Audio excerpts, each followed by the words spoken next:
Welcome back, bro. In the last video, we talked about uh, basically that I was lacking in all of these three pillars and how I got to where I'm at right now, which I'm not the best in any of these pillars, but I'm doing a lot better than before. And this is gonna be the aesthetics focused one, and I'm gonna just tell you, even if you weren't here last time, how to be aesthetic. First off, we're gonna talk about pretty much the main thing, which is the V-taper. The other two are very important. One is pretty much basically the same thing that I have here listed. So first off is the V-taper, I'm gonna pop up an image right here. You can see the before, the guy is pretty much like flat, square kind of body, you know? It's not as bad as it could be. There's people that are like shaped like this. Triangle. It's the opposite of the V-taper. They're the fucking reverse V-taper. The A-taper. That's what I'm gonna call it, the A-taper. The V-taper is very important because that's basically what women look at when they see a guy. So when you see a woman, usually you look for like it's called like the hourglass or some shit like that, where like that, and then it goes in and then it goes out. So girls pretty much do the same shit, but just for the guys, it's like this. They want this kind of shape, the V-taper, which you hear a lot of people talk about. They're like, "Oh, the V-taper is so important. I'm doing this exercise for the V-taper." They usually call it a muscle, but it's just for the V-taper. So the V-taper is just having a smaller waist and having wider shoulders. So how do you achieve this if you're like this, if you're flat? Uh, I can tell you from experience. I was built I had the A-taper, bro. I had the A-taper. So if you have the H, I'll call it the H taper, bro. Like this. If you have the H taper, you're fine. You're gonna do it a lot quicker than me. I had the A taper. If you have the A taper, it's fine too. You can get the V taper. You can flip it around. We're gonna have to get obviously less body fat so your belly doesn't like make it an A taper, and we're also gonna need to add more muscle on the top so it can be more wide.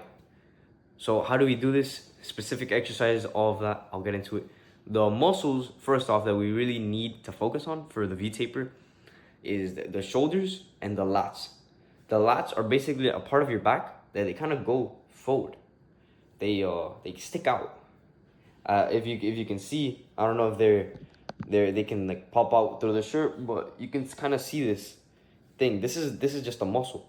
My bone is right here. This is my rib cage, but my lat is this meat right here. So what that does is when you stand up and like you just walk around, you don't have to pop them out like this. They just make your body look more of a V taper.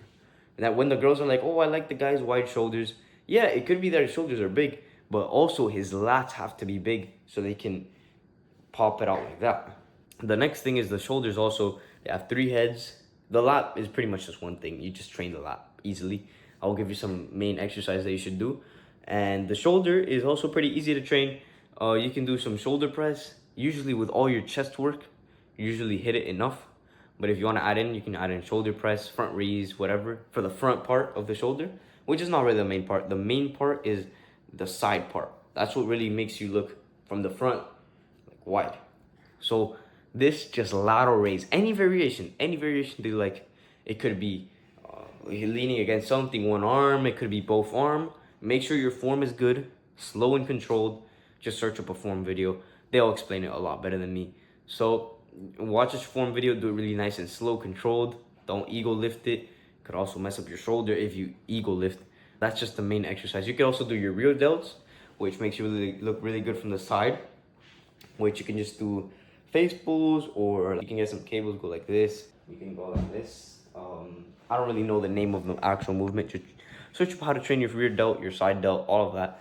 YouTube will tell you even better than I can. What I do specifically for my shoulders is just lateral raises, and with the rowing variation that is like high, I get pretty good activation, so I just do that. And yeah, that's my whole shoulder thing. I don't do anything for the front because for me it's just pretty kind of overdeveloped already from all the benching and incline benching that I do. For the lats, now it's a very important muscle also for the V-taper. You can get that by doing pull-ups, which is when you hang on the bar and you pull yourself up. which I've made a video on how to do a pull-up if you really need it. I couldn't do a pull-up, obviously.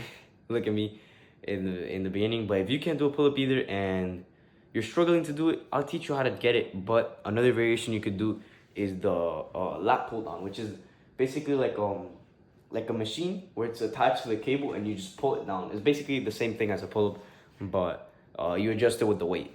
So that's also very good. You could also do some other kind of fancy things, but honestly, just stick to the lat pull down and the pull up, and you'll be good. You can use any type of grip; it'll hit the lats. Make sure you're not leaning back too much because then that'll hit your mid back, which is also good to hit, but it doesn't really look that good as the lats from the front, specifically to make you have the V taper, which is most aesthetic, is a low body fat.